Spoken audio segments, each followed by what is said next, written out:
শিল্পে গ্যাসের নতুন দাম নির্ধারণ করল সরকার। পুরাতন সংযোগ ও লোডের জন্য দিতে হবে আগের দাম প্রতি ইউনিট ৩০ টাকা, আর লোড বাড়ালেই দাম হবে প্রতি ইউনিট ৪০ টাকা। নতুন সংযোগ নিলেও দিতে হবে এই বাড়তি দাম। দুপুরে বাংলাদেশ এনার্জি রেগুলেটরি কমিশন নতুন এই দাম ঘোষণা করে।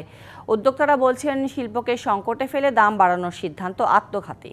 বিশ্লেষকরা বলছেন, দাম বাড়িয়ে সরকার দায় এড়াতে পারলেও ভোক্তাদের স্বস্তি দিতে পারবে না।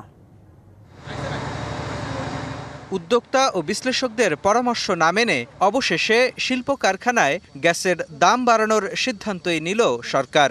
রবিবার দুপুরে বাংলাদেশ এনার্জি রেগুলেটরি কমিশন এক সংবাদ সম্মেলনে শিল্প কারখানা ও ক্যাপটিভ বিদ্যুৎ কেন্দ্রের জন্য গ্যাসের নতুন দাম ঘোষণা করে। কমিশনের সিদ্ধান্ত অনুযায়ী শিল্পে পুরনো গ্রাহকদের জন্য প্রতি ইউনিট গ্যাসের দাম ৩০ টাকা অপরিবর্তিত থাকছে। তবে কোনো উদ্যোক্তা যদি লোড বাড়াতে চান তাহলে তাকে প্রতি ইউনিটের জন্য দাম গুনতে হবে ৪০ টাকা। শিল্প খাতে যেটা বর্তমানে রয়েছে ৩০ টাকা, এটি হবে ৪০ টাকা।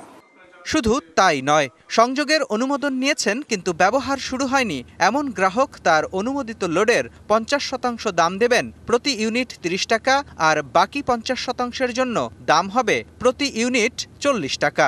নতুন সংযোগে এসবের বালাই নেই, সরাসরি প্রতি ইউনিট গ্যাসের দাম সেখানে ৪০ টাকা। অন্যদিকে ক্যাপটিভ বিদ্যুতের ক্ষেত্রেও একই রকম শর্তে ৩১ টাকা ৫০ পয়সা ও ৪২ টাকার দুটি মূল্য স্ল্যাব নির্ধারণ করা হয়েছে। বৃদ্ধির হার নিয়ে প্রায় সবাই আপত্তি উত্থাপন করেছিল।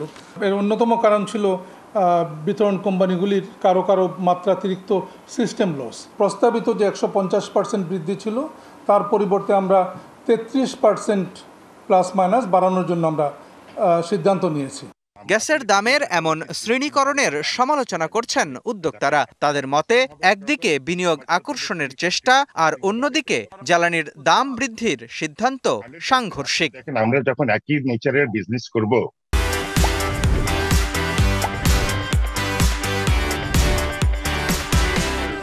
এটাতে একটা বৈষম্য হয়ে যাবে।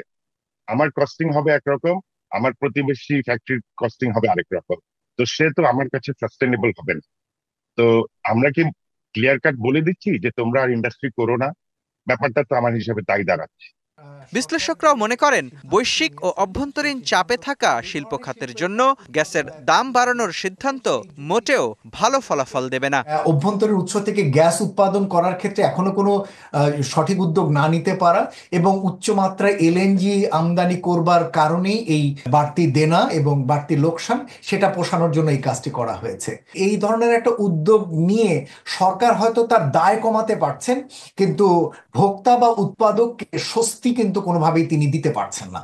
দাম বাড়ানোর পর উদ্যোক্তারা চাহিদা মতো গ্যাস পাবেন কিনা এমন প্রশ্নের কোনো জবাব দেননি বিইআরসি চেয়ারম্যান। মূল্য বৃদ্ধির যৌক্তিকতা। এর আগে আওয়ামী লীগ সরকারও গ্যাসের নিরবিচ্ছিন্ন সরবরাহের প্রতিশ্রুতি দিয়ে কয়েক দফায় দাম বাড়ালেও শিল্প কারখানায় চাহিদা মতো গ্যাস দিতে ব্যর্থ হয়। মুস্তফা মাহবুব, ডিবিসি নিউজ, ঢাকা।